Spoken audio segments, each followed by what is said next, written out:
Hello and welcome to today's podcast, the Healing Voice podcast by Poor Therapy. My name is Veronica Kiari, your host, and today I'm joined by two amazing gentlemen. Thank you so much. Happy to be here. My name is Gregory Maurangugi. I'm a counseling psychologist by profession and also an author. Thank you. My name is Joel M. Kariuki. I'm a human development strategist and also an author, and I'm happy to be here. Thank you, karibu sana. Thank So you. today I want us to just talk about childhood trauma. And you as a psychologist, how do you define childhood trauma? Childhood trauma is anything that I went through, I was not able to process, and I kept it. There was no time to really be taken through.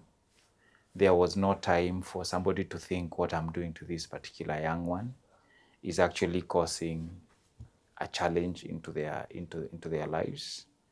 Is anything that was way hurting me. It could be physical, it could be emotional, it could be spiritual, it could be economical, because maybe people were not provided for, people are not protected, people Yes. didn't feel that they belong. You're in a home where you're thinking, do I really belong here? Are you my mother? Are you my father? You got a beating and thought, is this my mother? Anything, Yeah. Basically anything that your brain was not able to process because you're young and you didn't have the tools to actually process it. So what happened is that you kept it, and subsequently it determines how you appear in life. Yeah. Yes. So when you say about childhood, what age to what age? When we are dissecting childhood, different schools of thought have actually looked at childhood differently. One has said 7 years and below. That is childhood. Yeah. For me, as I'm practicing, I want 12 years and below. Okay. Because by then you're too vulnerable. By then you're actually dependent 101% on whoever you are with, your caregiver. Yeah. So this caregiver is the person who determines how you appear in your life. Because we don't know how to be human. We are taught how to be human. We are never born knowing it. Okay. Like if a child is born and given to primates, and they bring up that particular child, that child will grow as a primate. But by the fact that I had a caregiver, my way of being, how I will appear for myself, how I will live my life, is so much determined by my caregiver, which is the environment. So that is the parent, the guardian. The parent, the guardian, the home you're in, the food you're given. Yeah. By that, the language you're actually schooled in. Yeah. How, in terms of emotion, did that society have space for emotions? Yes. Did have space for expression of emotions? Yes. In terms of thinking, were you free to express yourself? Was there violence? Before you go to violence, just a because bit. yeah, because somebody who grew in different families, they will come out differently. Even twins don't come the same way, and they've been brought up by the same parents, because every child experiences their environment as their own. Okay. Not as we are brothers and sisters, we've grown in this particular family, we are all the same. No person, no, in a family, when you're brothers and sisters or your sibling, nobody has the same parent. Yeah, true. We all have different Experience parents. different. If actually a family or a child or children are told to write about their parents, they would write about, if they are three, they would write about three different people instantly. Actually, look at the eulogy when people are eulogizing their parents. What would say, really, you picked me in school. Others would say, when I was playing, you came and cheered me. Others would say, Dad, I felt, or Mom, I felt safe when I was with you. Yeah. So it all depends on where and how they interacted with their parents. So for me, that is what I would say. Joel, as you're doing your coaching classes, because I know you do coaching, and also you've written a book, Firstborn. What is your experience with your clients about childhood trauma? when it comes to clients, mostly you can separate them between men and women Yes. because the way they are brought up, as you were saying, it's significantly different in terms of how they look at the life as a man and they look at a life as a woman.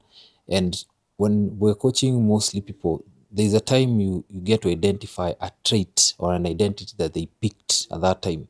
So some people like the firstborns you're talking about, I have met many biologically firstborns who don't have that firstborn identity. It's in the lastborn.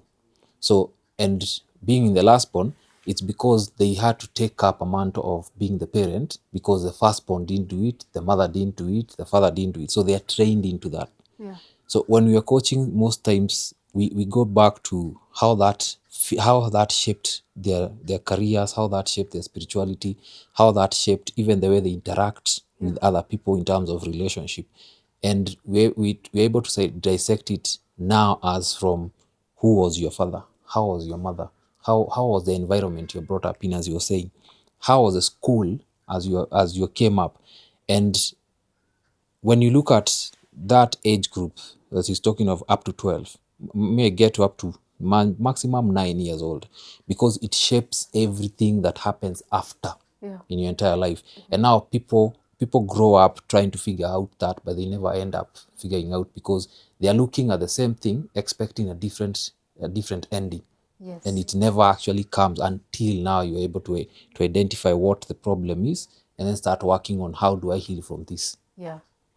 So I want to narrow this down to a man or a boy because I know childhood trauma is big when you mix both girls and boys. Yeah. So I want to narrow this down to a man. How does an unhealed childhood or a broken childhood look like when a man is growing up? Or when he's grown, when he's interacting with his co-workers, when he's interacting with his wife, his children and all that. Now, that's a generalized way of looking at men because I can arguably say all men have a trauma to some extent. Everyone has a trauma. Yes, everyone has a trauma to some extent. Yeah. So, but now when you narrow it down to a specific, if we pick a character of a man who loves controlling in marriage, loves controlling everything. So he got a woman who was in a career doing business or in corporate and told her that you should leave that, you come and I take care of you. So I'll sort the bills and I'll buy you whatever. It's because he grew up seeing his father controlling everything around him and was never given access to him just be himself. He was told, do this, do that, be here. So he grew up seeing that and thought That life should be controlled. that is how it is. But there's a point as he was growing up, or such a character used to say, I'll never be like my father. So they grow up thinking, I can't be like that and I'll not be like that. But because your nervous system has already been trained by this is how a man is supposed to be, they end up becoming that without realizing that they've become that. Like they end up becoming like their father, though they used to say they That will never be like them. their father. Yes. So why is that, Gregory? When you look at the human beings Yeah. from different schools of understanding humanity, our life is run by their unconscious selves. I.e., I tell people, if today, Veronica, you took me to your house at night and you push me in and you close the door, I cannot do anything in that house because I don't have the memory of your house. But you, even if there is no power, you can actually take water, use the bathroom, and even sleep on your bed. Yeah. Why? Because you have the memory. So this particular item that we are calling trauma with men, what I went through stuck with me. So you're asking how it manifests.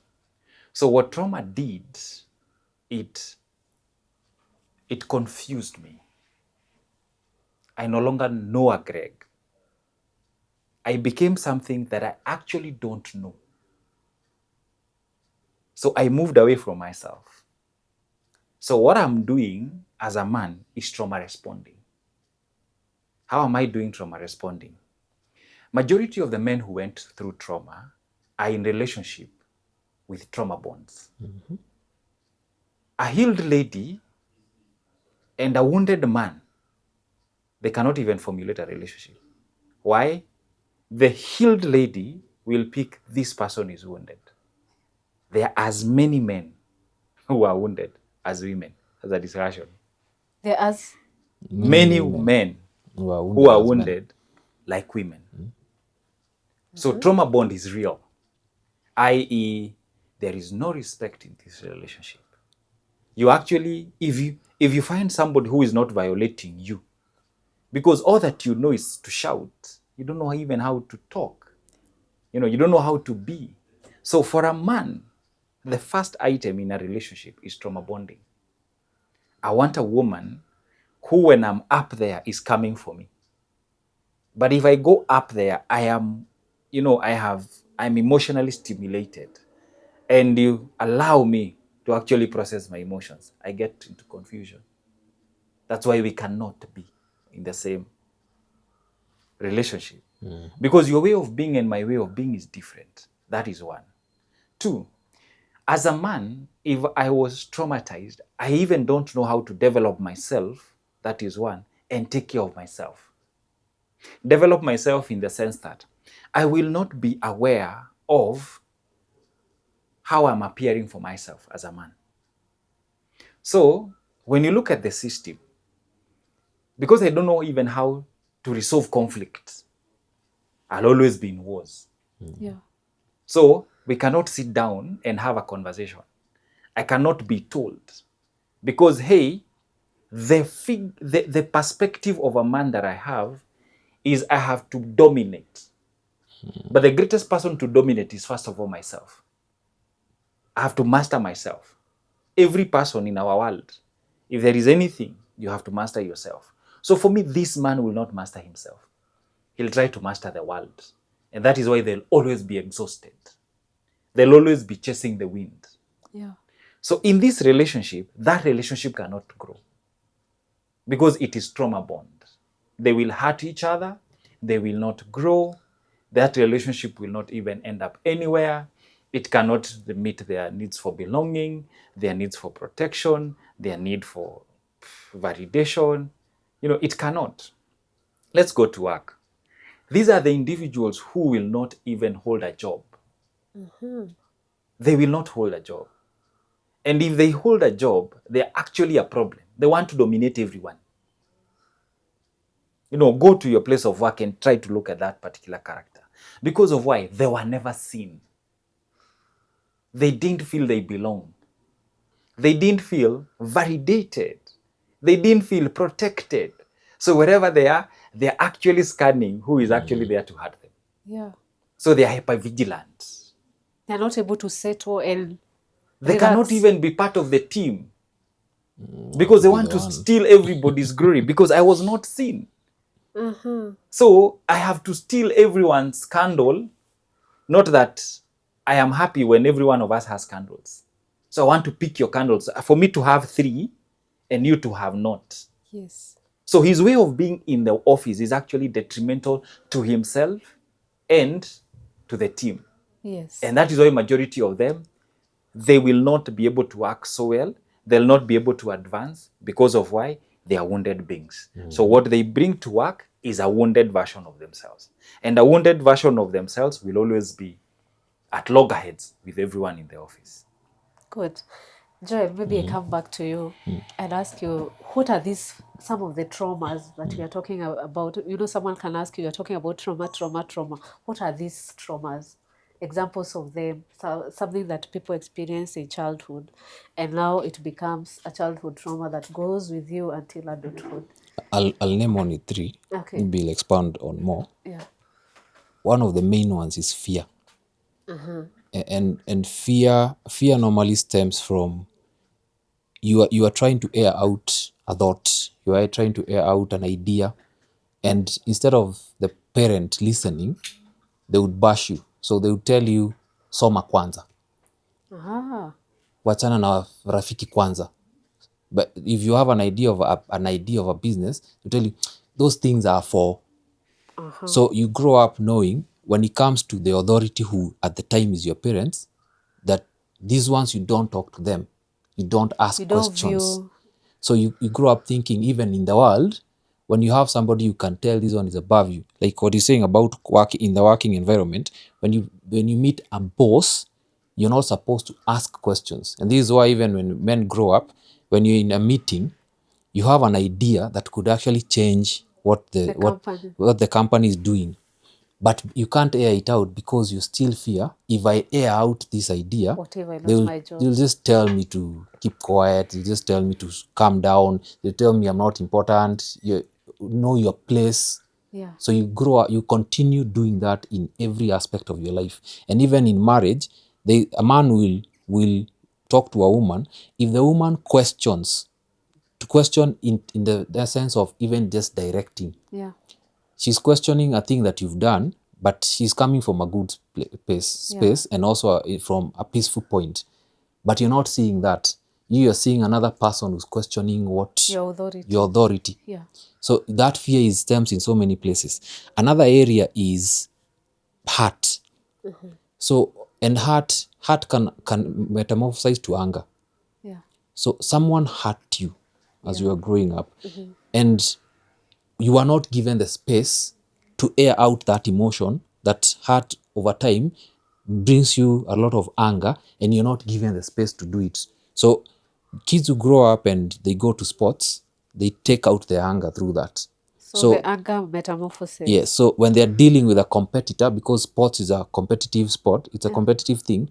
When they are seeing an opponent, they want to win against that opponent. The best one I would say is boxing or karate.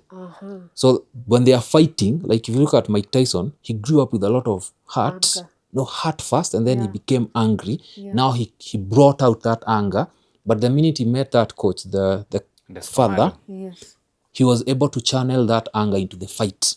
So he would beat up people because he's not coming to win. He wants to beat you up. The day the coach, the father figure passed on, his anger was nowhere to be directed because he was able to channel, to control that anger to some extent. You can direct it. And that's when he started doing the crazy things. He went to prison and all that. Yeah. The other part is lack of understanding. I don't know whether you can call that an emotion, but it's lack of understanding. You know things. You have seen your father do things. You have seen your mother do things. You went to school and saw a principal or a teacher do things. Yeah. You grew up with an uncle who did things. Yeah. So you, technically speaking, you know there is a way that man is, the way men are. But because you still haven't understood what that actually, all that culminates to pick who you are without all those things, you don't understand any of this.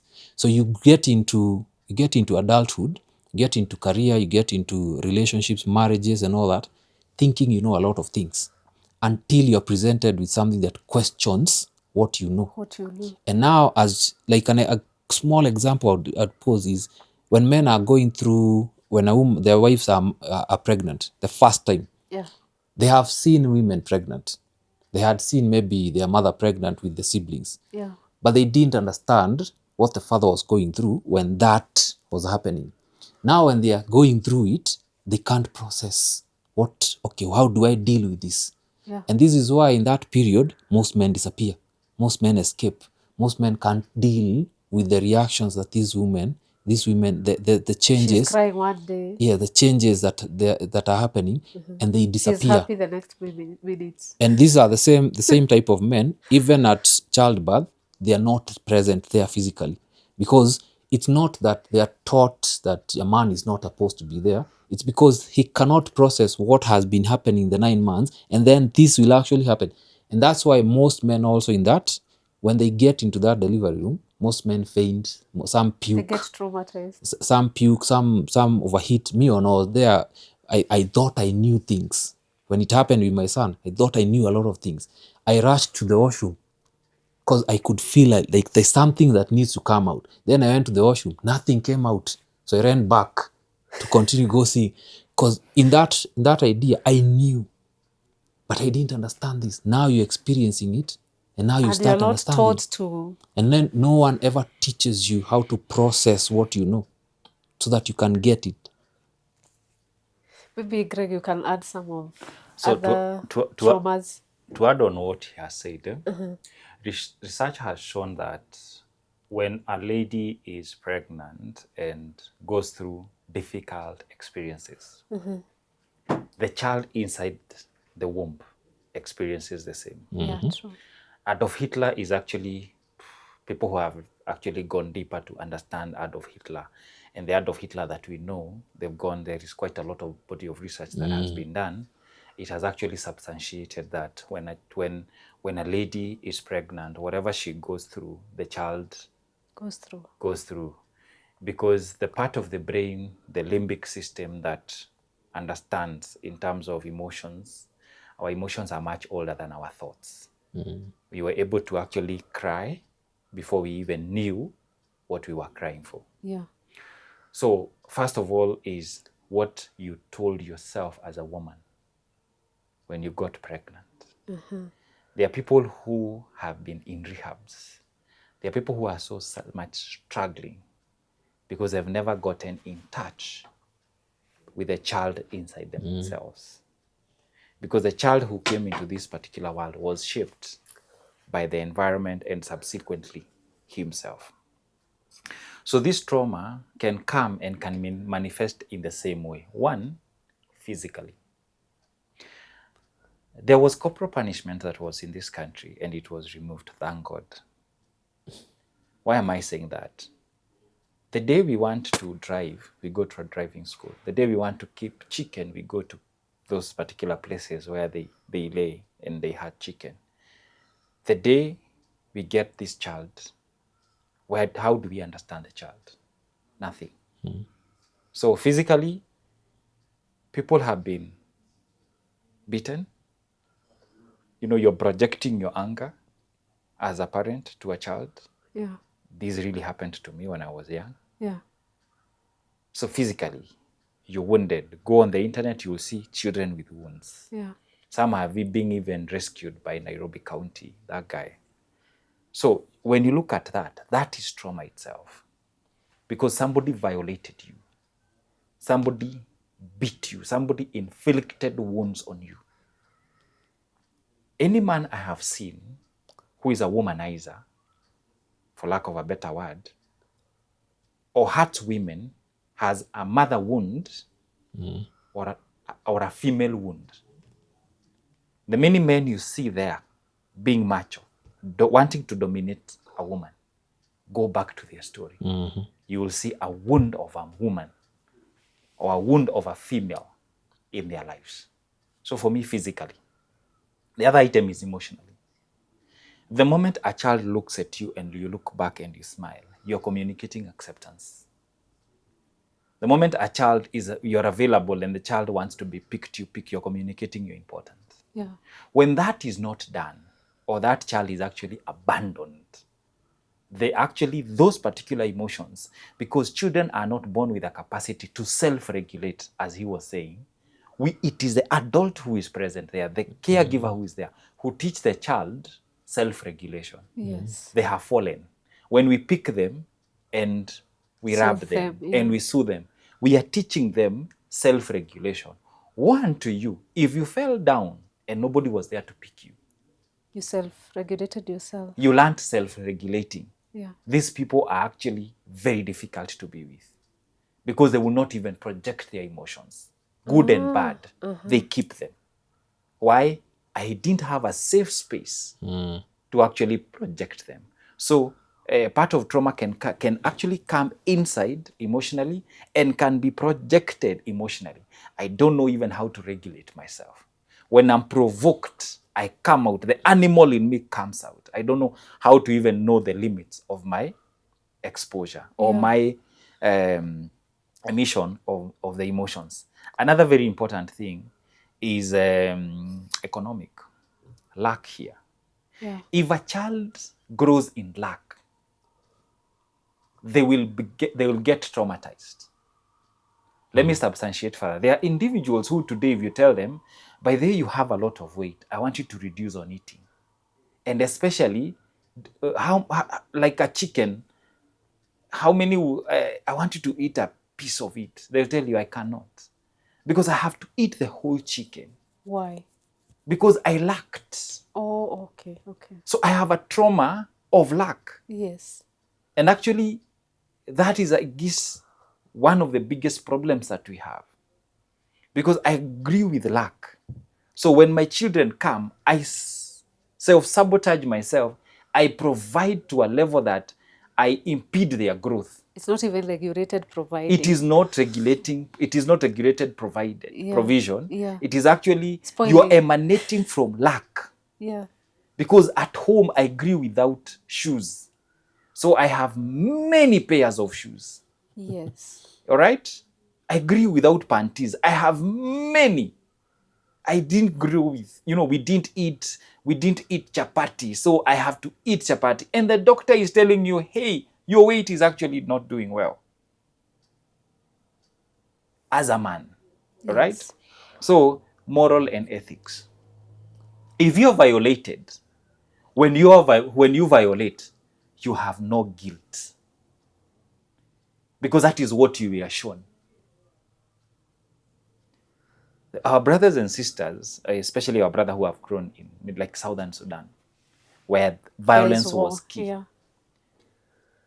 Unless they do the personal work, Yeah, for very them true. violating you, Yes. it's not a problem. I have lived there and it's true.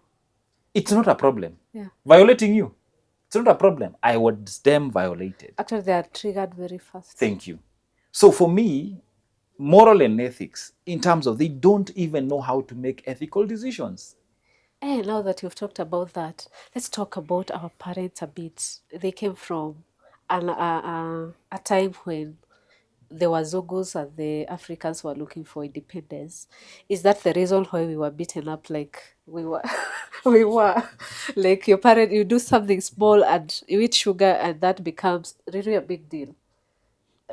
There's a connection to what you're The asking and what colonial you were times saying, and yeah, where a parent does not discipline to correct. yes, They used to just beat. beat. So they are coming from, they saw what happened to either their mothers and fathers, because During the depending on the colonialism, age, yeah. they saw what happened, Yeah. and they saw them not do anything. And then they saw a small substrata of men and women who, akina Wangua Makeli, who and who, do something. And then they questioned, this was happening. Then they did something. Why didn't you do anything? There's that first part. And then now they took it on. They could not question the authorities, their parents. Yeah. But now they've gotten kids. Unhealed parents from going through all that have gotten kids. Yes. Instead of correcting, they take the anger that they should have directed towards their own parents towards this kid. So this kid grows up not knowing why I was being abused, why I was being insulted, because we grew up with a lot of insulting. Why I would even be chased away from Yes. home, Yes. and they would look for me, but it was not like a serious thing. It's not like the way you would look for your son. Yes, then Yeah. when I would come back as a child, there was still a beating.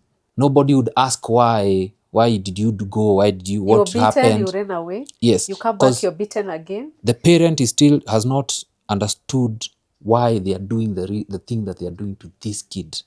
They've not processed their own traumas. Yes. They've not processed the life and the society they lived in at that time. Yeah. So as he's saying, first they grew up, when they get the kid, the first thing they normally used to do is they create a whole new environment, so they would give you what they didn't have. If your father didn't have the shoes, they would find a way to, even if it's one or two pairs, they would at least make sure you have. If he grew up without uniform, or he had uniform but was torn all over the place, he would make sure if yours is torn, there's a tailor somewhere, go repair it. But he's not giving you because he wants to give you. He's giving you because he has to. There's a big difference there. He has to do it because he saw his father doing it, so he has to do it. But if you stay without, that's why parents would pick a child who goes to school and the other ones don't go to school. Because he has to take one child, at least the boys have to go to school. To school. If it's only girls, he has to take at least one. One. It's not because he must, it's because he has to. according to how he was brought up. So with all these things happening, now what is happening, and that's why even the way we look at Gen Zs in this day and era, the millennials grew up with so many questions. Baby boomers had the questions, but they directed them to other Gen Z. They hurt them, they beat them up. Yes. But the millennials would ask questions, but never really got answers. So they directed everything. They tried to break that generational trauma and directed it to air out that emotion that hurt over time brings you a lot of anger, and you're not given the space to do it. So kids who grow up and they go to sports, they take out their anger through that. So the anger metamorphosis. Yes, so when they're dealing with a competitor, because sports is a competitive sport, it's a competitive thing, when they are seeing an opponent, they want to win against that opponent. The best one I would say is boxing or karate. So when they are fighting, like if you look at Mike Tyson, he grew up with a lot of hurt. No, hurt first, and then he became angry. Now he brought out that anger, but the minute he met that coach, the father, he was able to channel that anger into the fight. So he would beat up people because he's not coming to win. He wants to beat you up. The day the coach, the father figure passed on, his anger was nowhere to be directed because he was able to channel, to control that anger to some extent. You can direct it. And that's when he started doing the crazy things. He went to prison and all that. Yeah. The other part is lack of understanding. I don't know whether you can call that an emotion, but it's lack of understanding. You know things. You have seen your father do things. You have seen your mother do things. You went to school and saw a principal or a teacher do things. You grew up with an uncle who did things. So you, technically speaking, you know there is a way that man is, the way men are.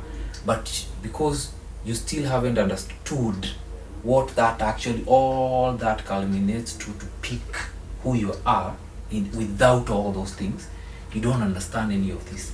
So you get into adulthood, get into career, you get into relationships, marriages and all that, thinking you know a lot of things until you're presented with something that questions what you know.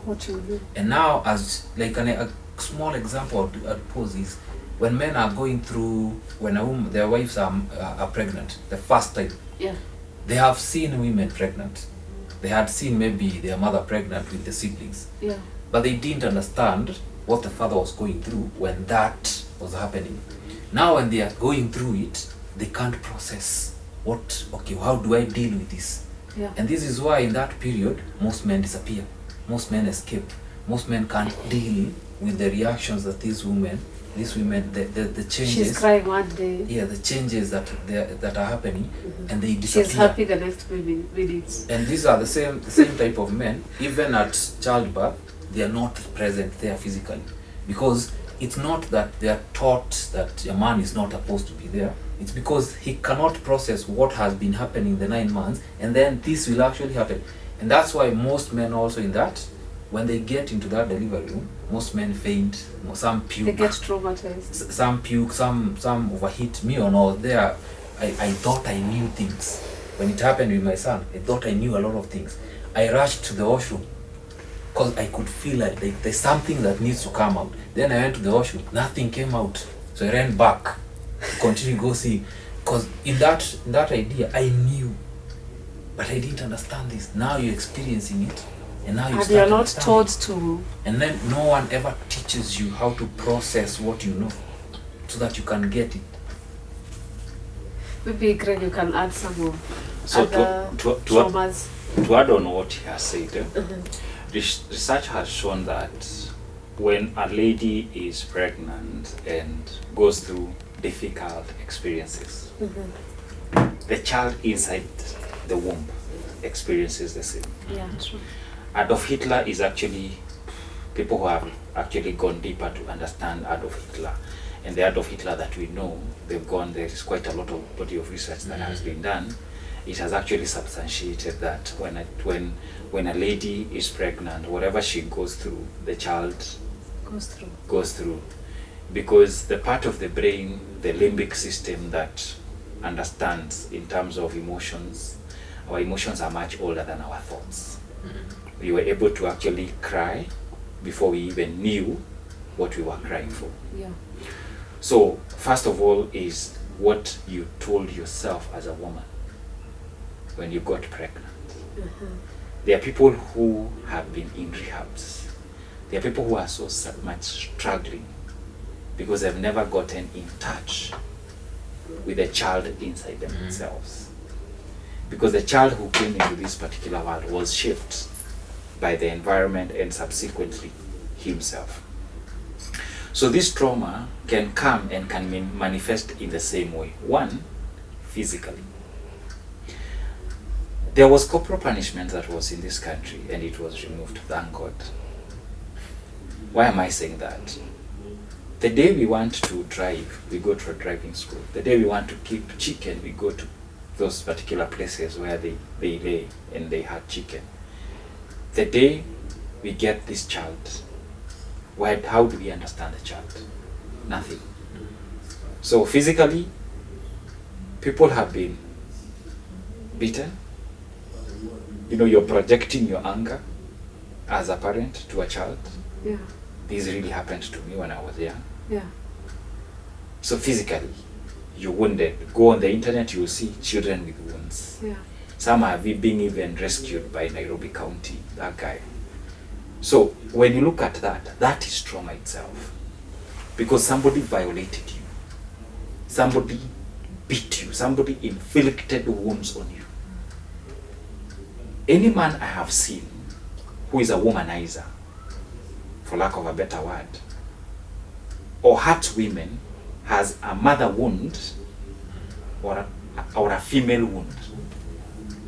The many men you see there being macho, wanting to dominate a woman, go back to their story. You will see a wound of a woman or a wound of a female in their lives. So for me, physically. The other item is emotionally. The moment a child looks at you and you look back and you smile, you're communicating acceptance. The moment a child you're available and the child wants to be picked, you're communicating you're important. Yeah. When that is not done, or that child is actually abandoned, those particular emotions, because children are not born with a capacity to self-regulate, as he was saying. It is the adult who is present there, the caregiver who is there, who teach the child self-regulation. Yes. They have fallen. When we pick them and we rub them and we soothe them, we are teaching them self-regulation.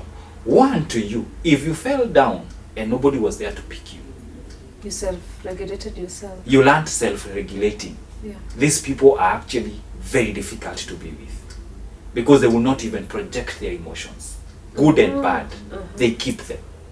Why? I didn't have a safe space to actually project them. So part of trauma can actually come inside emotionally and can be projected emotionally. I don't know even how to regulate myself. When I'm provoked, I come out. The animal in me comes out. I don't know how to even know the limits of my exposure or my emission of the emotions. Another very important thing is economic lack here.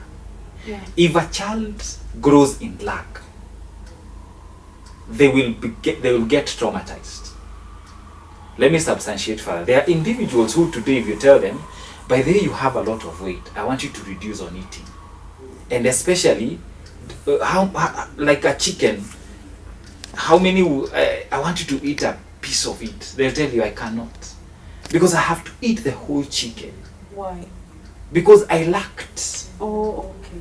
So I have a trauma of lack. Yes. And actually, that is, I guess, one of the biggest problems that we have. Because I agree with lack. So when my children come, I self-sabotage myself. I provide to a level that I impede their growth. It's not even regulated providing. It is not regulating. It is not regulated provision. Yeah. It is actually Spoiling. you are emanating from lack. Yeah. Because at home I grew without shoes, so I have many pairs of shoes. Yes. All right, I grew without panties. I have many. I didn't grow with. We didn't eat we didn't eat chapati, so I have to eat chapati. And the doctor is telling you, hey, your weight is actually not doing well. As a man, all right? So, moral and ethics. If you're violated, when you violate, you have no guilt. Because that is what you are shown. Our brothers and sisters, especially our brother who have grown in like Southern Sudan, where violence was key. Unless they do the personal work, for them violating you, it's not a problem. I have lived there and it's true. It's not a problem. Yeah. Violating you, it's not a problem. I was them violated. Actually, they are triggered very fast. Thank you. So for me, moral and ethics, in terms of they don't even know how to make ethical decisions. Hey, now that you've talked about that, let's talk about our parents a bit. They came from a time when there were Zogos and the Africans were looking for independence. Is that the reason why we were beaten up like we were? We were like your parent, you do something small and you eat sugar and that becomes really a big deal.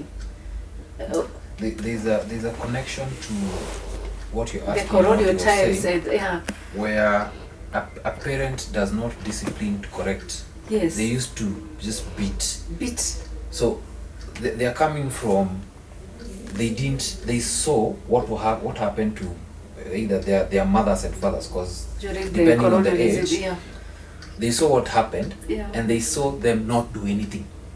Uh-huh. And then they saw a small substrata of men and women who akina wangu wa Makeli, who and who do something. And then they questioned, this was happening. Then they did something. Why didn't you do anything? There's that first part. And then now they took it on. They could not question the authority, it was their parents. Yeah. But now they've gotten kids. Unhealed parents from going through all that have gotten kids. Yes. Instead of correcting, they take the anger that they should have directed towards their own parents, towards this kid. So this kid grows up not knowing why I was being abused, why I was being insulted, because we grew up with a lot of insulting.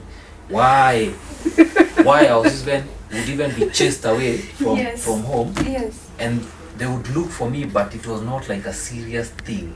It's not Then like when the I way you come look back- for your son. Yes, then when I would come back as a child, there was still a beating.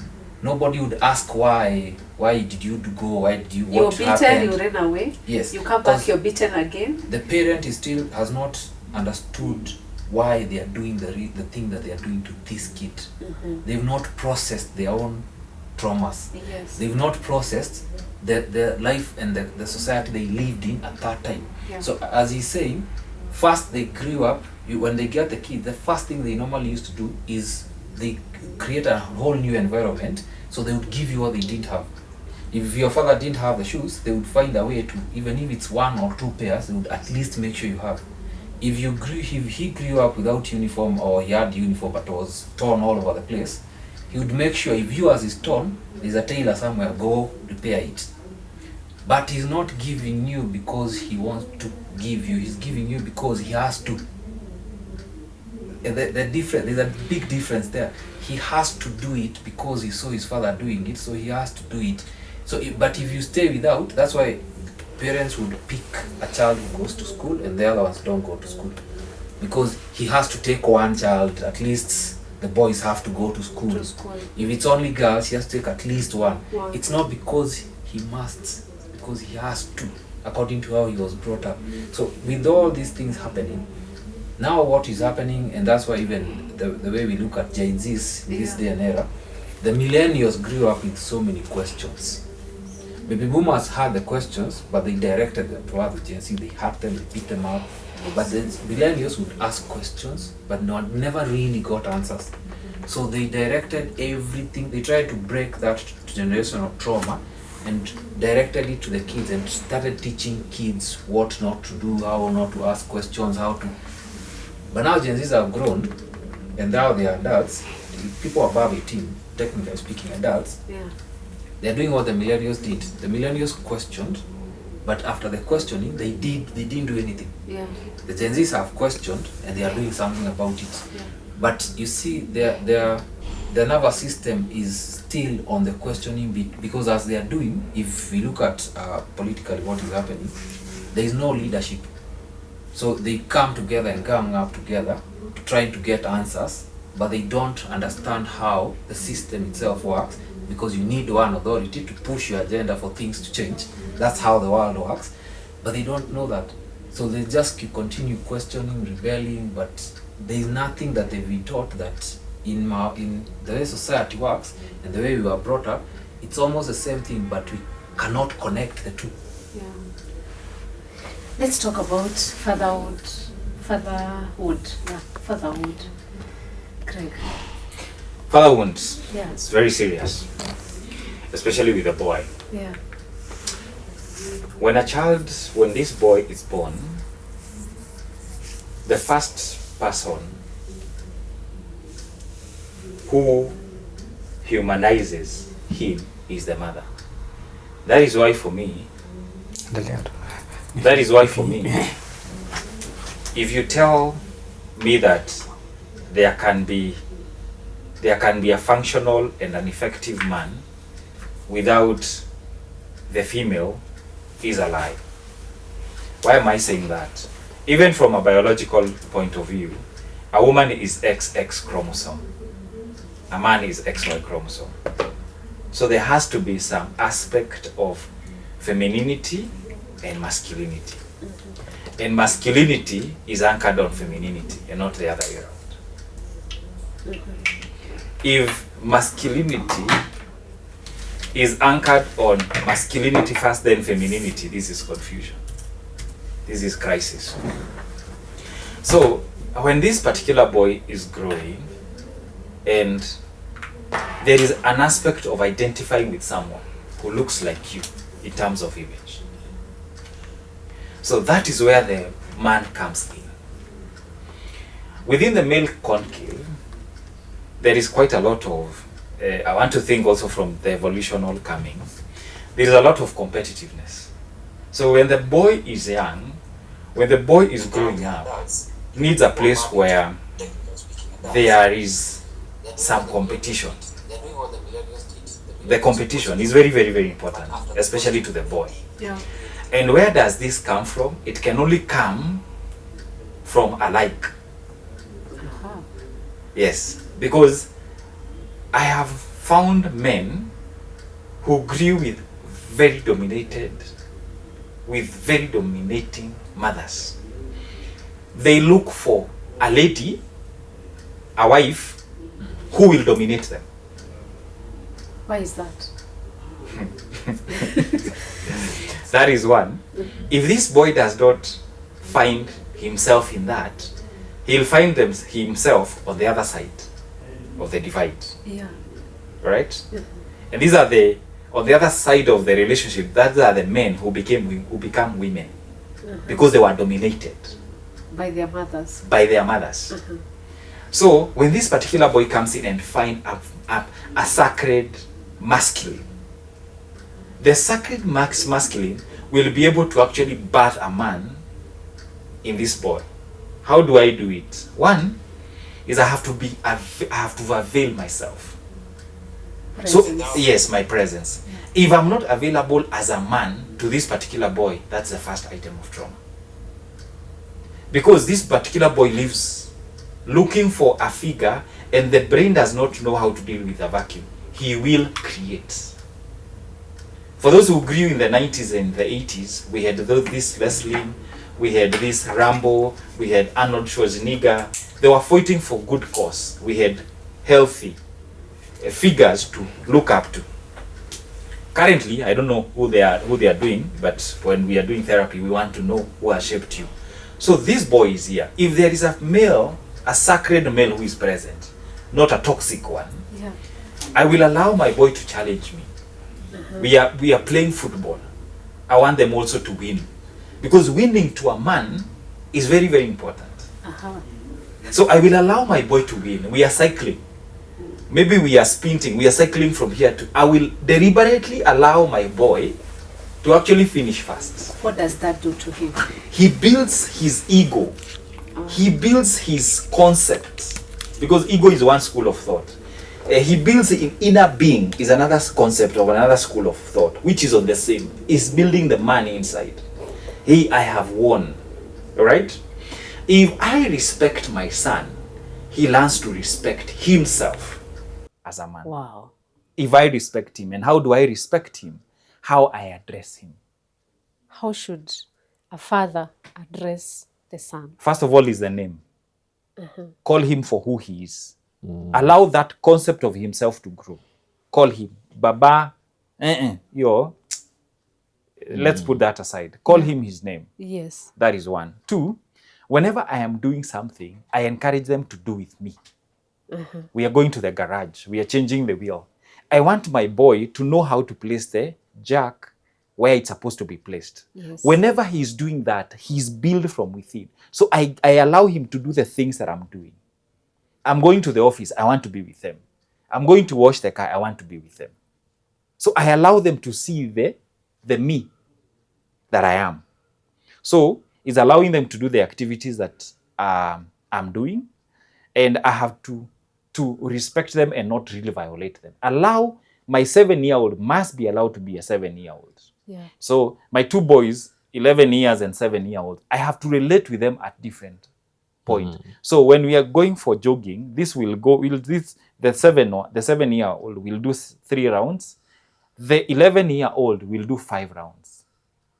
Because he's with them at their yes, pace. yes, I have to challenge them and support them at the level they are in within this particular incubator. Yes.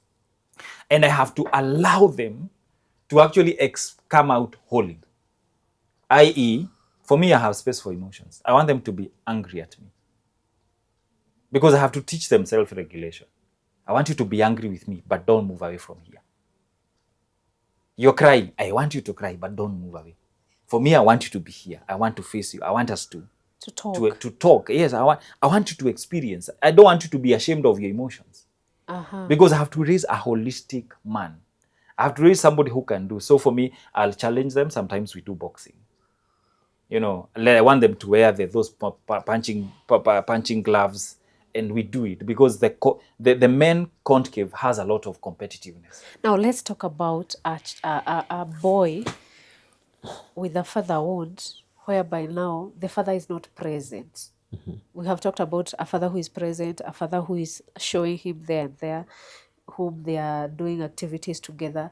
What about a boy now who has an absent father or not even a father around? There's never really a boy without a father. Yeah. What is normally there is a biological father is not there. Yeah. So there's always a man who's going to come and model the father. Yeah. So either the mother is dating somebody new, or there's an uncle, or there's a neighbor, or if they go to one school consistently for say 8 years, they pick one person, either the principal or the PE teacher. Yes. So there's always a father figure. Yeah. Now, what parents need to do, and before I talk about the boy himself, what parents need to do is the same way when women look at men, women normally respect the man who has some sense of authority and leadership. Yes. So if you're able to identify that man in the people who interact with the boy early enough, find a way to talk to the man to continue growing the kid by teaching and correcting, not beating, correction. Correction is where you notice they have done something wrong, you sit them down to address the thing and tell them why they should not be doing that, and maybe show them the future of, if you continue doing this, this is your direction. If you stop, this is how you're going to turn up. Yes. That person needs to be there, and the mother has to find a way to ensure they continue interacting as often as possible. If the person is online, it might be a bit difficult to actually model that type of person, because now online, what boys do, they live vicariously through what they're seeing, but they're only seeing what the man is portraying. Yeah. So they don't see what happens beneath what this man keeps talking about. So a physical one is way much better. Now, for the boy himself, it's for him to constantly look for places where you hang around men.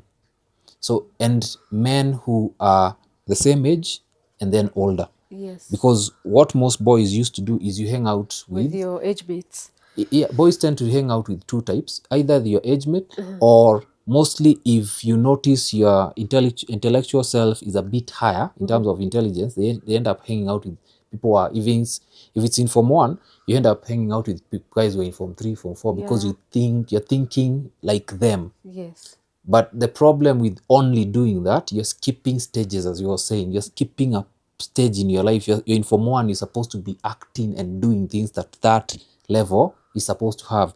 So you're moving to a higher level because you want that. The problem with constant looking for that is higher, when you leave school, after you leave high school, they look for the same when they're in their 20s. So they may go to campus or they start work. In the work, let's say you start work and you're a salesperson, Yeah. but you're the lowest substrata Yes. of a salesperson. Yeah. You still don't understand sales. Yeah. If you're interacting with the people who are very good, Yeah. you're going to be good at that sales. Yes. But you're missing out the point of understanding the other aspects The other aspect of the lower of runner. of you being the man. You've picked one side of growing. You're Yeah. growing this career sense. You're not growing yourself. Lastly, this boy has to get to a point and do what I was talking about earlier. Know that you don't understand. You don't understand what you know. Look for assistance. And when I say look for assistance, there is a red pill content that is online. Yeah. And red pill content is always portrays this masculine person who goes to the gym, who gets the money, who gets all the girls, not Yeah. one, multiples. Yes. So because it's famous online doesn't mean that's the reality of is who a good. man is. So if they're going towards picking somebody online, the best thing I would tell them is, can you find a way to pick a professional in a field of understanding, like a therapist, Yeah. where when you sit with a fellow man who is in that field, they're able to gauge this boy is acting like this, and I'm calling the person the boy because there's still things that you need to grow to start saying, now I'm a man because I can, Yeah. I'm a You're man. not a man because of age. Yeah, in age, it's like the same as wisdom. You just because you're old doesn't mean you're wise. Actually, we have a concept that calls the functional age and the chronological age. The chronological age, I may be 40, but I may be 40, but I'm a boy of 20 years. Yeah. Tell me more about that. Yes, please. So what happens if I don't like what he was saying? Maybe allow me to say something. A man without a man without another man Yeah. is a human being in the wilderness, because you have to understand the way of being of a man. Yeah. Otherwise, you'll come in and it will be difficult for you to actually project your own energies, because about energy there is a certain masculinity, and I have to project it in a way that it adds value to the community, it adds value to the world. That's for me, and it has to set me for stability and self-actualization in a way that my family grows, in a way that my communities are much safer, in the way that my country is much greater. So having said that, you asked about chronological age of a man and the functional age of a man. If I don't do personal development and self-care, for me these two things are the same. If I don't develop myself as a man and take care of myself as a man, I will impede my own growth. I.e., I may be a family man, or I may be a gentleman of 40 years. But when you look at the competences of a 40-year-old, i.e., I can tell you a word, I tell you I'll do this, but I will not do. I will say something which I will not do. I will take responsibilities, I will not finish these responsibilities. I will be in a way that I don't want to be seen. I'm afraid. Yes. I'm told, kindly come and address us. Hey, I cannot address people. Why? Because essentially, there was a point of fixation. There is a point where I am. I may be 40, but functional age is 20. What? So, as Veronica, you'll be having me in your house, but I'm coming in the morning. Right? I don't realize that, hey, I promised somebody we will be in the same house together and we shall do parenting together. So I'll come in the morning because the aspect of responsibility has never dropped in my head. So I'm still a boy. That is one. Two, you will find that this person is actually switching off the phone and going for 3 days or a week. You don't know where they are. That is a characteristics of actually an adolescent, and I guess some adolescents are quite functional. Yeah. Right? In terms of even how I handle my own resources, my own money, you know, do I show some aspect of maturity?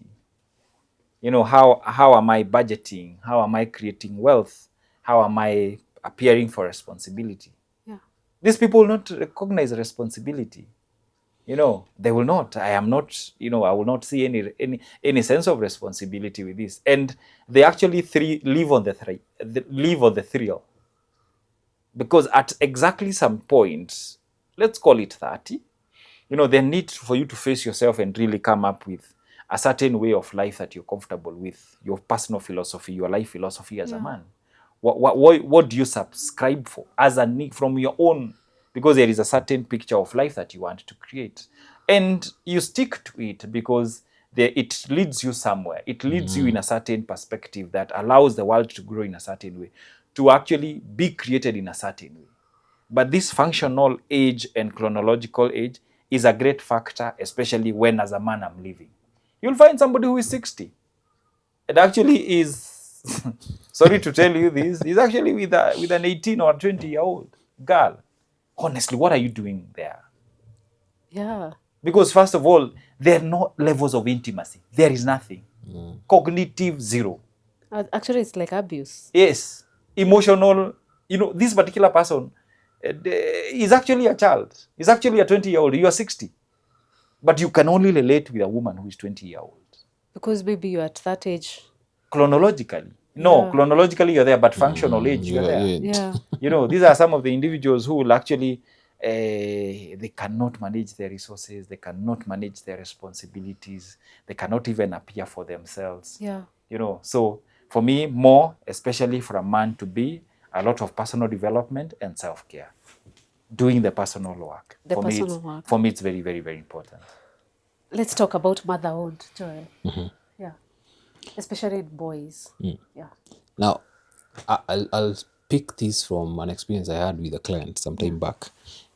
And he grew up with a mother who was very dominating, very career oriented, and she was the authority in everything that this young man did. Yeah. So she took the son to the best schools in the world. And when we were talking, I remember she told me this young man has been to international schools, 3 of them before he was 18. Then he has gone to 2 different countries in 2 different continents for college. Now, what was actually happening here is this mother, from whatever trauma she had, she's creating a version of what she thinks a man should be, and she's creating a thing for herself.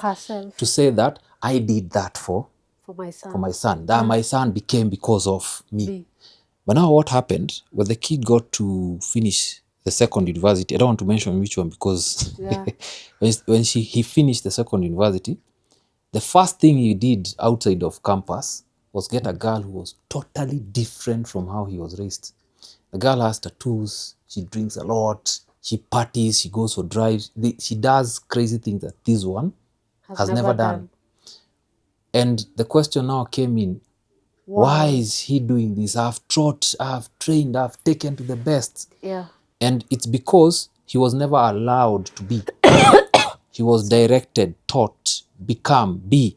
So he grew up learning that excellence is ensuring no matter where I'm placed, I have to please my mother.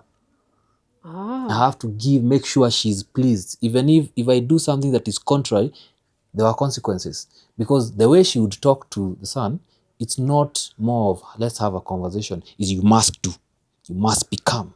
So even if he made a small mistake and There the was no school room for called, mistakes. she would never pick the side of the son. She would pick what she was told. So whether the son was on the wrong or not, because she has been told and because she's authoritative, he grew up thinking that is. Now, when you look at such a boy, if the day he grows into getting a woman for himself and becomes a father, becomes now a husband, he will not understand what it means to be in the presence of a son. What are you emulating when you give? What are you doing when you're training your son? So first thing most kids like that do, they pick women who are familiar because he grew up being mothered. He might pick what you were saying. He might actually pick an exact replica of the mother who's going to push Mother him him again. again to become what he wants to become. Ah. Or he picks a woman who is now going to come into his life. He just continues just being him as he was taught, where until he's told what to do, he won't do.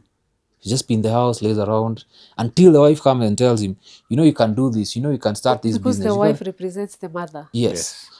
And those two versions, they're normally very dangerous because they don't know from where it's coming from until somebody presents it to them and tells you, you grew up like this is why you're acting like this. Yeah. So the mother wound is very strong in that building, what I'm saying, that character, because it shapes who this man is. So unto a woman who meets such a man who is stuck. When he was talking about being stuck in terms of chronological sense and the figures, terms of age, and also where you're stuck in terms of life, I was thinking in this boy sense where there are people you meet who every time you meet them, they talk about the high school. Somebody is 45, but every time you talk, it's like they remind you of, in high school, we used to, that is what he was talking about, where this guy is stuck somewhere, but he's 45, 46. Greg, talk about motherhood Wound. in girls. Allow me to say something on Okay. the mother wound in the mother wound in the boy. In this family, if there are conflict in this particular family, there is a concept we call spouseification and parentification. I'm coming there. Okay. Talk about motherhood in a girl. Mother wound in girls, it comes in the sense that the person you identified with is a person who caused you chaos, who wounded you.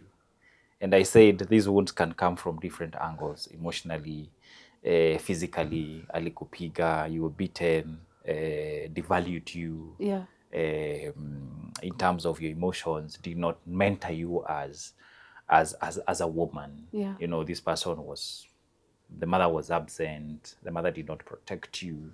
What of the mothers maybe who look like they're competing with their daughters and all that? Of course it happens because one of the when we are looking at the constellation of the family in terms of the energies, the boy is the ideal husband of the mother. To the father, the girl is the ideal wife, but yet there is a wife here. So the father helps the girl to resolve her issues, because I will place my wife before my daughter, because my daughter to realize, hey, there is somebody. So, but if I put my wife aside and I deal directly, I show her that possibly she has authority over me than the mother, then possibly there is a challenge. But anyway, this relationship between a female and a female is actually what happens. If not that, if it is not the mother, then there is a female. A female is anyone who is a female, and she went there quite vulnerable, and she didn't respond to her issues. How does it manifest when they grow up? If my mother, I didn't like how she appeared for herself, these are the ladies we see manning up. All right? Manning up, i.e., they are made to forgo their femininity and to take care of the home. Masculine. Yeah. I.e., if my mother was the masculine of the family, they will come in as masculine. Because especially people from Nyeri, because the Nyeri community, men and the Moranga, from the Kikuyu community and people from Western, they grew seeing their mother doing everything. Yes. So this lady, when she comes even into the relationship, she wants to do everything. She's coming as a provider, she's coming as a nurturer, everything. She's a Everything. whole package. Yes. Yeah. And I don't have space as a man. You get? So they come in as quite of a challenge. And for me as a therapist, the first thing, I want to feminize you. I want, for you to actually start tapping from your femininity femininity. in you. Yeah. Because there is a beauty in it. That's Yes. energy that you have pressed. Yes. So that is one. When they come into work, these are the ladies who will actually go up there. Because Yeah, they know career-wise, because they will. Yes, because they know how to fight. They know Yeah. how to be very, very, very competitive. Yes. Because essentially they saw a very competitive person as an example. So what they have in mind is that I have to dominate the world. Yeah. Because the mother was actually the mother was wounded, so automatically she brought the same wound to this particular person. Yeah. These are the ladies who would not want a man in their lives. Yes. Why are you coming in my life? To do I what? saw my mother being dominated. I saw my mother being nothing. I saw my mother doing everything. So why are you there in my life? Yeah. So these are the ladies who will actually come, and possibly if you're not a man, if you're not well versed, they will come. You'll get a baby. They'll come for a second baby and third baby, but They disappear. they will never give you a chance as a man to actually be there, because for me that one is a mother wound. I can do everything for myself. Yeah. So, and also it manifests even in hating themselves. If the mother was quite dominated and did not do anything about her reality, then she learned helplessness from the mother. These are people who will come and they are quite helpless. Like I saw my mother being abused, and I saw her being okay with it. Yes. So it's like abused to the abuse. Yes, because I identified with my mother. It's Yeah. my mother who was there. So women, we are there to be abused. Ah. Yes. So that is another version of a mother wound. What can that do to our boy also in that setup? In such a setup where the mother is wounded, has a mother wound, two things. One, Like this- a boy watching the mother being abused, and he's just there, he's vulnerable at that age. What happens to the mind of that boy? two things.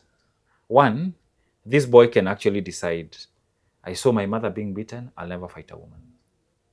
Never ever fight a woman. And those are the men, if you're not careful, especially they are so much pressed to the wall in their relationships and marriages. Because in any relationship, any relationship you'll be in is a game of power. Yeah. There is power play in any relationship. So they don't know how to be. Because I agreed I'll never fight with a woman. So in the relationship, you'll find them being pressed to the wall. Yeah.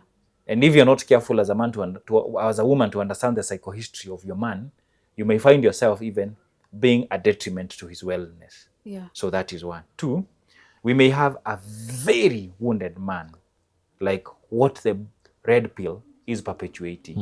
Ah. All right? Yes, women need to be beaten. Women need to be dominated. Because essentially, the woman who I had as my mother, she was quite dominated. She may have hurt me, or she may have really given me a perspective about women can also be respected. Women are human beings. All right? But if this lady, because of being hurt by another man, comes and hurt the boy, who is in this particular man, when he grows up, he will actually continue hurting women. Any man who is a womanizer, any man who does not value a woman, go back to their history. You will find a female wound or a mother wound. And more often than not, a mother wound. Okay, let's talk now about the parentified child, and I come now to the firstborn book. The parentified child. What do you have to say about that? Now, when you talk about the firstborn wound, Because most of the firstborn are parentified kids or children. Talk more about that. so the firstborn, Yeah. first there is that understanding of Who is a firstborn? who a firstborn is. Yeah. because there's a biological firstborn and the firstborn with an identity of a firstborn. Yes. The identity of the firstborn is a person who replaced their childhood to become parents for their siblings and parents to the parents. And why that happens is, majority of the times, if a parent, one of the parents who I normally, he'll say something about this. If the father did not understand the role of a father in a marriage and in parenting the kids, he becomes the weak one. That man he was saying who is pushed to the corner and waits for the woman to do and act. So in that, like that movie of Monica, where the father is just there, Just even there. if the kids are being terrorized by the mom, Yeah. he's just there. So the woman takes up the mantle of being a woman, And the being a man. mother, being a father, being a dad, being a king. So this firstborn grows up thinking, okay, I'm seeing that. So if she does not have help from the man who's supposed to be helping, the child, the first one, is normally given the role. Wake up in the morning, you need to take care of these ones, you need to do this, you need to go cook, you need to, they're given roles. Subconsciously, by the time they hit the age of around 8 to 10, they don't need to be told. They start identifying. As parents. They start identifying things that they need to do with the siblings or the parents. So if they realize it's 5 a.m. in the morning, their subconscious has already been trained. My siblings need to go to school. I need to wake up and prepare them. Wow. So they have skipped all the stages in their life to become the parents. So kind of they give up. For example, it's a 10-year-old who has siblings 5 and 3. He skips the role of being a 10-year-old Yes. and actually become kind of a parent to the two. Yes. And to also the parents. Because How is that to the parents? what happens is, as they are doing this with the siblings, there's still the expectation of, they've already been able to identify, this way my dad does things and he needs to be taken care of like this. My dad is supposed to have breakfasts at this time, and I'm the one to make the breakfast. So because they're already trained by the mother, they do it subconsciously. Then they take the kids to school, the siblings now. They grow up in life now when they become parents, assuming nobody is coming for them. Nobody is going to No one help is saving them. You don't ask for help. You do it yourself. If a kid is in trouble, you run to solve the kid's problem. They don't correct, they solve it. So that's why you'll see a parent who comes to a school, the kid has done something wrong, they'll find a way to keep the kid in school.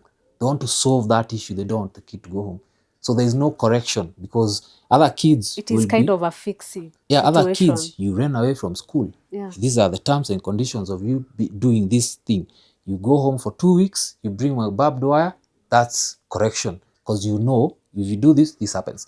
But this one will come and talk to the principal. And he will They want, fix or she will fix. she'll try to fix it. Yeah. So they continue in life trying to fix everybody else's things instead of their own issue, which their own issue is, like I was saying earlier, there's a point they skipped and started becoming parents. So they never became kids, toddlers.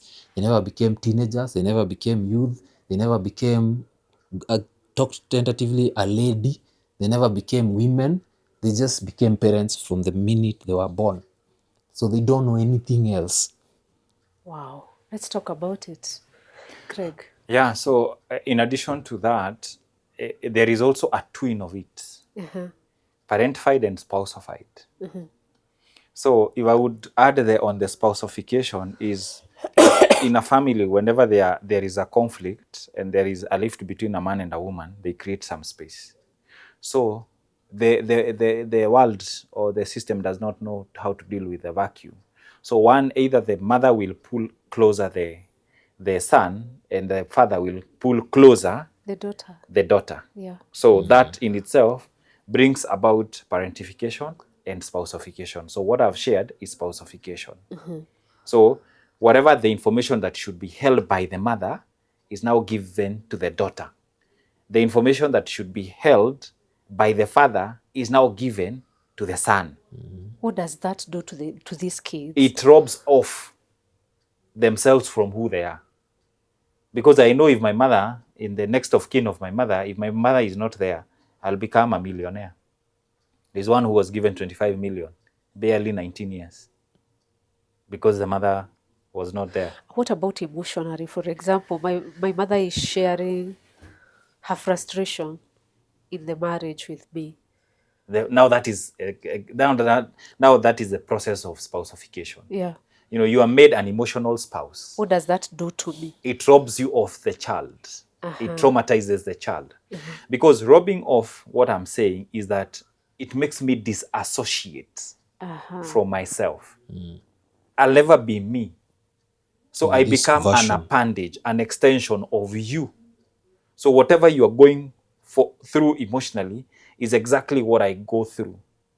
You may meet a 5-year-old who emotionally is actually acting like a 30-year-old because they live with the mother and the mother tells him men or women are like this. All right? So for me, how this concept manifests in different individuals is that they become too closed in. Usually the way I would be in a fix and like he was saying, they'll never ask for assistance. Because they are supposed to fix everyone except... Everyone except themselves. Yeah. Yes. Everyone except themselves. These are the people who don't know even how to take care of themselves. Yeah. You are a man, you have made sure that you have built a good house, your wife is driving a good car, kids are in good school, but you cannot take time to go and do a walk. Self-care. Self-care. Yeah. Zero. Yeah. Why? What you know is self-sacrificing. Your way of life is self-sacrificing, giving from an empty cup. And they're the people who become bitter. And who are the people who degenerate? Who are the people who are alcoholic? Because if I don't go to work, that house in that particular posh place, that car that I want my family to drive, that, name it, they will not have it. So I don't know, I forgo myself. I do self-harm as a man. Yeah. I don't pay attention to my health. You I numb don't, your life. Yes, and my emotions I cannot even express. They don't know even how to be happy. You Yeah. do a birthday for them. They don't actually Don't know how to understand even it. how to cut the cake. Yeah. Because the child in them even never existed. It was robbed from the word go. Completely. Because of being parentified. Yeah. Because of being spouseified. Yes. When it is a man, this person is very bitter. You know, this person is one person who will come in the office and everything goes berserk. Yeah. Because he'll see faults on everything. This glass, who left this is irresponsible, this is a... And these people are perfectionists. Yes. That's how it manifests. Yeah. These people cannot even take a no for a no from a woman. How? I am taking care of everyone here. So you should actually obey me. Wow. You should not even question me. Where I am, I should not be asked. Who are you to ask me? I take care of everyone here. You get? Yeah. So the version of the man that comes from parentification is a wounded man in it. I think for me, and this makes somebody bitter, there will be autoimmune illnesses, pressure, diabetes. At some point it comes out because you're always working, you're alcoholic, you're always giving out. Yeah. Because you even don't know how to actually know it's my time to recharge. Let me ask you, I come to Joel. What makes a parentified child give without knowing limits? And also create a system whereby the receivers can never stop and also them, they can never stop. As I answer your question, when you was talking, I was thinking of an extension of the parentifiedhood, where when they go to school, Yeah. normally look at the way questions were asked when they Yeah. were growing up. A teacher would ask you a question from nothing. You have no basis to answer because you've not read through.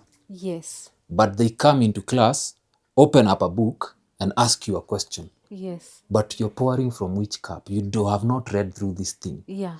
There is even an expectation where on a Friday, you've not really gone through a subject, but there is a mock exam Yes. that just comes in. Yeah. And this one is going to be also part of the end of the term exam. Yes. And now what that does is you nurture a child thinking they should have answers.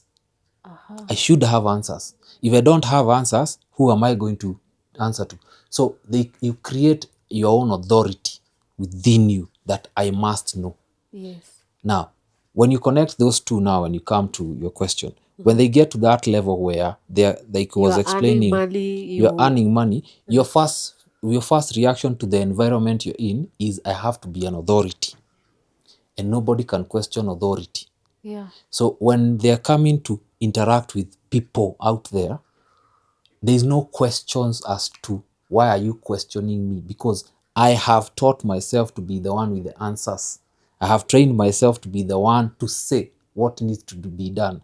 And that's why they're very competitive people. This kind of men, they're extremely competitive. And if they ever go to, even when you go to these golf clubs or you go to a club, one person will buy a very expensive drink, and then this type of character comes in. They notice that they would rather find a way to get some money from wherever to make sure they have a better drink than this one, Wow. because it now metamorphosizes towards everything that they do, that they have to be the one at the top.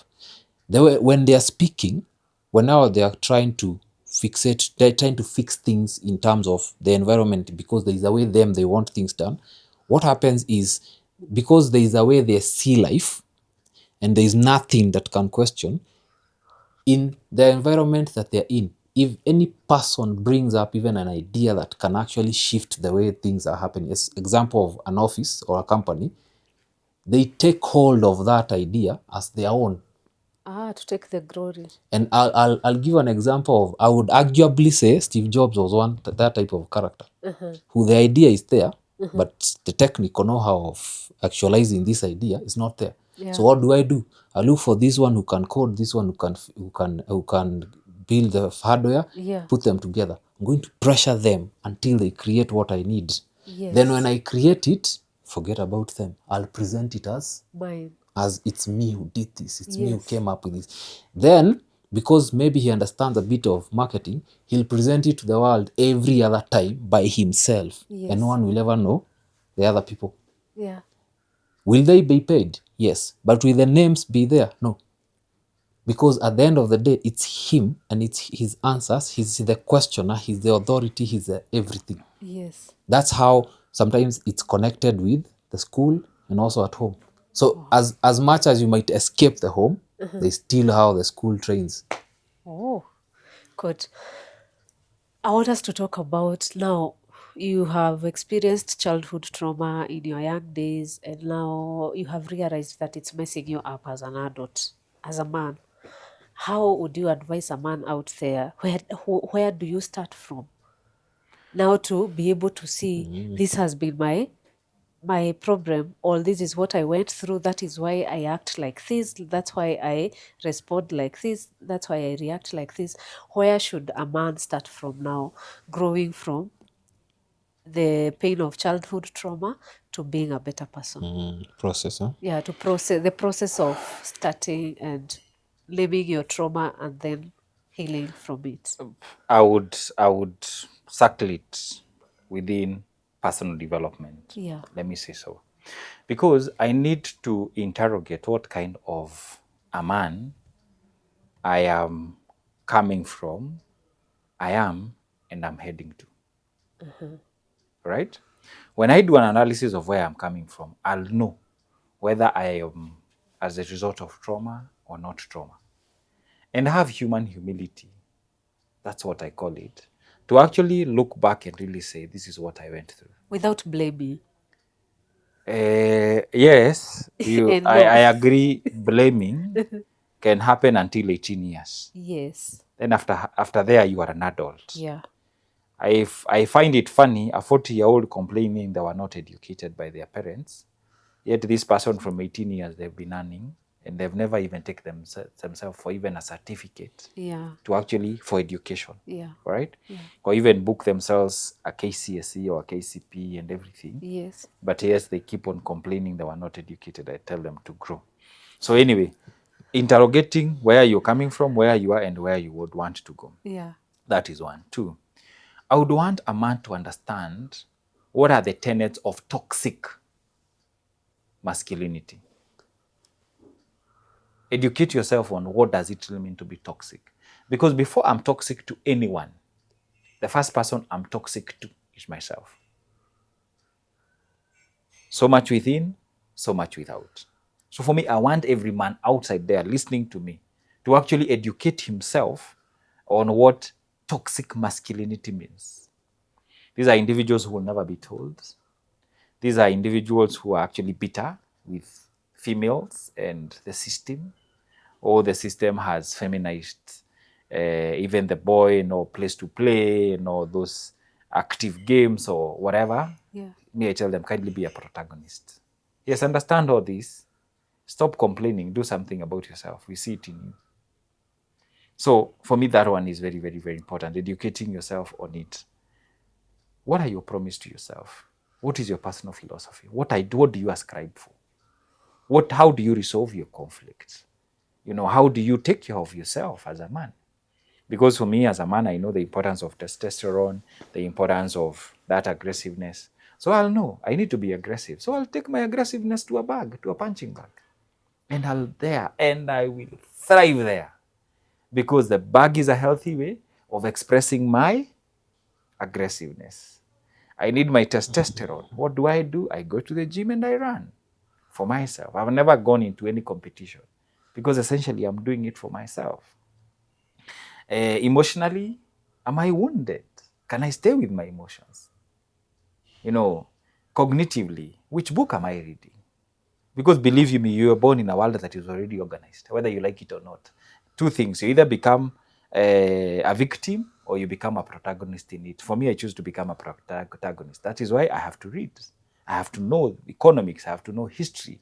I have to understand where the world is heading to. I have to understand AI. I have to understand stuff. I have to understand the relationship between men and women. Where are we coming from? Where are we? What kind of a woman is actually coming in the world platform? What kind of a man will actually sustain himself in the next 21st century? So I have to develop myself cognitively. My own spirituality. I don't have every answer to question of life. So how do I connect with myself and the concept of deity that I doom supreme? Whether you go to the temple, whether you go to the mosque, whether you go to the church, wherever you go, whether you are an atheist. For me, it's how do you connect with Taking yourself? care of your spirituality. Is it healthy for yourself? Yeah. And does it add value to the world? Is it humanizing you? As an individual? Do you have your own? Can you take care of yourself? Are you investing? Because any relationship you're in is a game of power, all right? Have you lost yourself in your marriage or in your relationship? Because anyone can lose themselves. So for me, I have to maintain my own identity as a man. As in, an identity means, can I thrive? Am I thriving? Am I healthy? To everyone. So for me, it's very, very, very, very, very, very, very, very important. So my moral and ethics, what is this that I can do and what is this that I cannot do? When the world is seeing me or when the world is not seeing me. Because essentially that is the person I am. So what are my moral and my ethics? Because this one pushes, as in you live without anxiety. You live without fear. One to you, if you do things and you're like, gosh, I wish they cannot see this. Yeah. Me, I can leave my phone with my children and I go to work. I have nothing to fear. Because essentially I live authenticity. Yes. I want to be authentic to myself. I want to be real to myself. Because I cannot be real to the world if I'm not real to myself. To yourself. True. So for me, as a man, personal development is key. Forgive yourself. If you've made mistakes, forgive yourself. Summon yourself. Embrace your truths. This is a failed relationship. Embrace it. You grew in a family that really messed you up. You were given a lot of trauma because you saw your mother and your father fighting and everything. Embrace your reality. Heal from it. Heal from it. Process it. Yeah. Become aware of where you are and grow. Do your personal work. Wow. That is for me what I would actually tell any man outside there. Embrace yourself. Become a global citizen. Become a human being. Don't become a man. First of all, become a human being. Yeah. Then become a man. But if you start with a man, it will be painful. Joel. To add on to that, Yeah. what you fear becomes your reality of living. Yeah. Now, with that thought in mind, first, stop these connotations that you have. For example, I'm an introvert, I'm an extrovert, I'm a Kikuyu, Yes. because the minute you connect to a thing, an idea of who you are, you start acting on that. That becomes your entire world. Yeah. 2, can you accept that you don't know? I'll still reiterate that. Can you accept that you don't know? And Because there's a lot to learn. there are many, many men who are grown-ups acting like kids because they think they know. So even the point that is corrected by the wife, they cannot be corrected. A child sometimes can come and tell you, but hey, Dad, there's something you said or did, that was not okay. But because you're the authority, Yes. that cannot be corrected. This is a child. What is a child telling me? Know that you don't know, so that wisdom will come in to listen, to understand. Yeah. When you're in front of the fear that, now the other point, when you're in front of the thing that you fear, can you put yourself in it and immerse yourself in it fully to try and grasp what is this thing and why does it affect me so much? Yeah. For example, when I was talking about pregnancy, there are men who, when the woman is going through all that, they cannot understand how to put themselves in that journey. Yeah. to try and figure out, by the way, why do men say you're not supposed to go through this and see it? You're not supposed to be in the delivery room. But if you put yourself there, you realize, oh, I used to tell myself I'm strong. Like now, the way I told you, I ran away from that room, went to the washroom and came back. Because I told myself I'm strong, I can. This thing, easy. Then when you're in it, you realize, oh, there is a point you've not conquered this. Now you've run out and came back. Is that the boy running out or coming back? Or is this the man who was pretending to be the man who was strong and has knowledge about all this? Has knowledge and understanding of how to control emotions. Now that I understand it, next time it happens, I have an idea of what to do and how to react. Yeah. Then grieve. Grieve. Can you actually pinpoint places in your life that from birth to the time that you're thinking about it now that I need to heal this? Can you pinpoint them? My father used to tell me, take a notebook, write.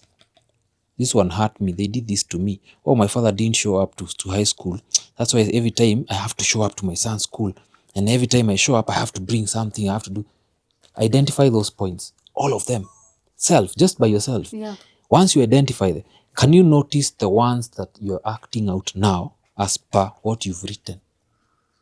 Is there a comparison? And majority of the time, you'll find it's an exact thing. That is very true. Can you grieve that person? Because just because it happened to you in high school doesn't mean it's the same thing that is happening to you now. The pattern might be the same, but you don't have to have the same reaction, because by now you should have gone through it to understand when this happens, this is how you act it. Yeah. As you're grieving, can you sit and analyze what it means to you to be a man? Because every man has a version of what a man is supposed to be. Yeah. That one who grew up looking at the red pill content, seeing that a man is supposed to be going to the gym, being masculine, and masculine being just build muscles, be successful, have multiple women, and when you have a wife, have multiple, have girls. If that is your version of it, can you ask yourself why that belief is there?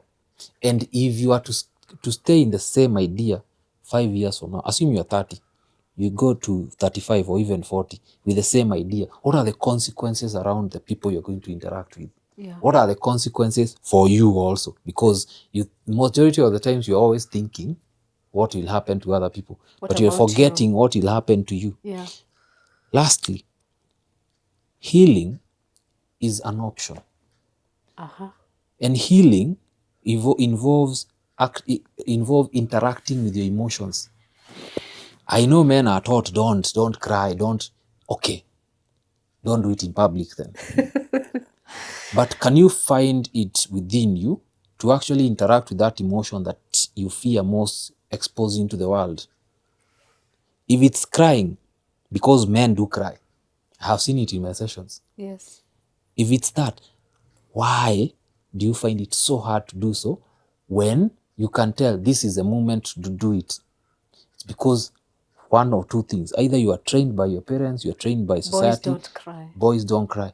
But my other point, you forgot that by not grieving, you're holding on to something that has so much weight, and then now you end up with what you were saying later in life, where you're acting out.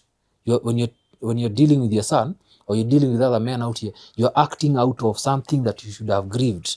A brother who died, a father who died, 40 a years mother ago. who did this to me, Yeah. but I didn't grieve that.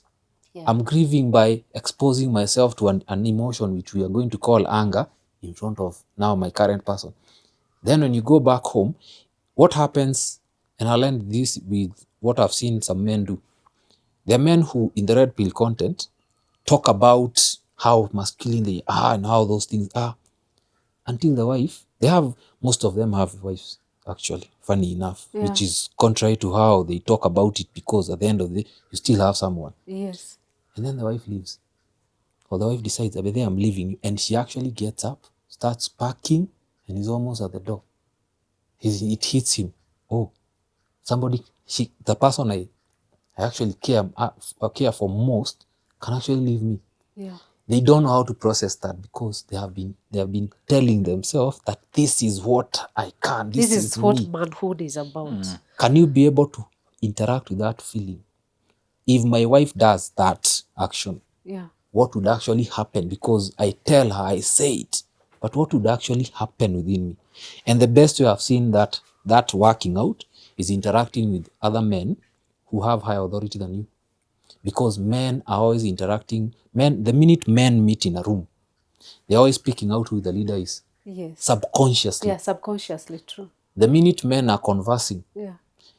if you meet a man and you're conversing and physically you're looking at each other, Yeah. there's a sense of provocation that is there. Yeah. So there's something that it's like an armor or a guard that comes in, that in case of something, I might do something. Yes. When you're speaking to a man who's on your side, normally we don't look at it like this provocation. Yeah. Because you don't think of the people beside us can do anything unless you're at the back. Uh-huh. That is why even when I'm telling women when you want to speak to a man, can you sit down? Yes. Because when you're talking to him, facing him, he's looking at you as you're provoking. But when you're seated, the way our grandfathers used to have a seat somewhere. When you Yes. knew if the family meeting is called and he's seated there, something is happening. Yes. You Something need to is come. serious. Yes. Can you have, if you have in your own house, sit down Yes. and then calm down, talk. He doesn't see that as provocation. You'll even find he might even sit down. Yes. So this man, as he's going through all this processing, grieving, healing, and trying to understand himself, when you're interacting with fellow men, can you interact with them trying to understand this fear that you keep running away from, that you keep telling yourself, and the belief that you have of what a man is? Because majority of the times, that belief you have of what a man is, the day it's in front of other men who maybe have healed or are going through the healing, they will call you out and you realize you're not what you say. Yeah. So I want to wrap this up by asking, is it a must an abused person to become an abuser? Looking at now the childhood trauma that people go through, how it manifests itself at adulthood, then can we break the cycle? Yes and no. Allow me to substantiate that an abused man becomes an abuser. Or even an abused woman becomes an abuser. Yes, Either. Yeah. either. The moment they don't do their personal work, Yes. automatically. They become abusers. And the person to be abused first is yourself. The person to abuse first Oh, is yourself. is not the other person. Yeah. Is yourself. Because for me to take you through the cycle of abuse, Yes. the first person I take through the cycle of abuse is myself. Yes. Not every man or a woman who was abused will become an abuser. How does this happen? When they decide to heal. When they decide to become aware, this is what went through me. This is what I went through. When they process and they heal and they grow, they will actually get a better version of themselves. Yes. To actually live life and they live happily, they live comfortably, they identify their potential and they maximize on it. They are wonderful ladies and handsome men being in the civilization. However, it is less than 2% of the total world population. That's scary. Joel, how do we break the cycle altogether and say this stops with us? There are those two. There are those ones who won't, and there are those ones who will. The ones who are willing to. Can you get away from what you see, what you hear, what you think should be? Go back to yourself. Go And back the to first self. thing when you go back to yourself, can you actually identify, I have a problem? Yes. First, actually say, I have a problem. What is the problem? Because the second stage is normally naming the problem. What Yes. is the problem? Yes. This and this and this. Okay. How do I address this problem? You're still not at the solution. How do I address this problem? Yes. Either interact with people who've healed that I can tell I want to be like so and so, Yes. or look for counselors, coaches, therapists. Yeah. In the process, now the solution is not the one that comes after. It's the question of why did I have these beliefs? So that now you go back to where? To where it all started, where you grew up. And I like telling men mostly, if you think that you've made it or you're doing well, just get up, take your car, go back to where you grew up. That we call Ushago, that grounds. Yeah. Go back. Don't go to your house. That one because normally you take your kids there to see, or maybe you've even built them a house. Go to the surrounding, the community. Yes. Go see that guy you used to see, whether they've changed. Go to see that center, see what has changed. And then you realize there's a stagnation that is there. Yes. You've moved away from it. Yes. But there's still an identity you have associated with that place. There's still a way you act because of how you are raised by that surrounding and that home. Yes. Until you go see, you will never understand it. So once you do that, now come back to your therapist. Wow. Let's get a solution for this.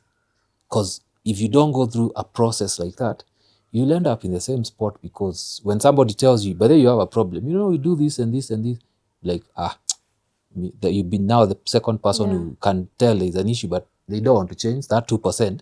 Now, for you to get into that 2% he's talking about, you have to go through this process. And when you get the solution, realize it's not going to be like your business, because most men, they look at life and relationships and traumas like business. I'm expecting the results now. No. By the end of this year, it's July. By the end of this year, I'll be a healed man. It's Sometimes messy. it takes longer. Sometimes you've already messed so many things in your life. Yeah. It will take a long time to solve most of them. But if you do it and you go through it, Yeah. men, don't expect a reward. It is for yourself. It is for yourself. Thank you. And we wrap it up today as I welcome Joel. In 1 second, introduce your Born First book. Yeah. So the Born First book, this came from going through life with my elder sister, who was that ideal biological firstborn with a firstborn identity. And then I'm a lastborn, but then I grew and became the same identity my sister had. Now I took it up because I started doing what she was doing when she was absent. And then I started having sessions with people, and I realized almost 65% of them are the same thing in different countries, different continents. But they're all looking for answers to questions they've never asked, but they expect answers. So when I went online, I was like, okay, is there a way we can solve this absent of me? Why don't we write something around it? Not as the main solution, but something to help you first understand, what is this identity? Can we name it? We wrote it. Then once you name it, can you try and understand how to go around the questions that you ask so that you have some answers to it? Then you answer. But then you've been able to name, you've identified it. What do I do? A simple, just stop doing it, doesn't work. Because you've already created a whole pattern from birth, sometimes from so many things that have happened in your life. But what do I do now? So this one gives you some level of blueprint, not the main, some level of blueprint of, okay, can you do this and start working on this? Yeah. And I end this book by telling everyone who reads it, welcome home. In the last page, that's Yeah. page 98. And why I say that, my poetic mind normally thinks in clusters. We started somewhere. There is what happened. How do we end it? Coming back home is what I tell my followers. Welcome back. Welcome to the mythos. Mythos is come back to yourself. To yourself. Come back to the real identity before you are given this role of a firstborn, before you are called this parent, before you are called this person who solves other Who people's are issues. you beside everything By else? the time you get to the last page, you'll have come back to that person. Then go work on it. That is what the Born First book is. Thank you. Greg, maybe you can tell us what you do in 1 second. Yeah, And where so people can You said find 1 you. second. so I do different things. First of all, I'm a therapist. I'm a counseling psychologist. So I sit in therapy. Yeah, so Monday through Friday, that's what I do. I have a practice, and people are welcomed. The second thing, I run book clubs that are quite in terms of doing the personal work. I remember currently we are doing Binay Brown, The Yes. Gift of Imperfection. I'm in one of it.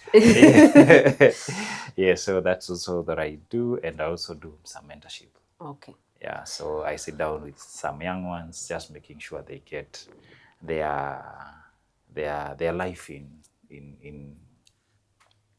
a good state, so that it can be enjoyable and it can be lived in a nice way, in a way that they set themselves for stability and self-actualization. Thank you. A book called More Than a Boy. You can find it at Poa Therapy, at Veronica Carrier Socials, at Duria Bookshop. More Than a Boy is a guide to strength and purpose. Like you're just a boy, but how is that boyhood also shaping you to manhood? You can find it in all my socials, and thank you so much for listening to us. See you again, gentlemen.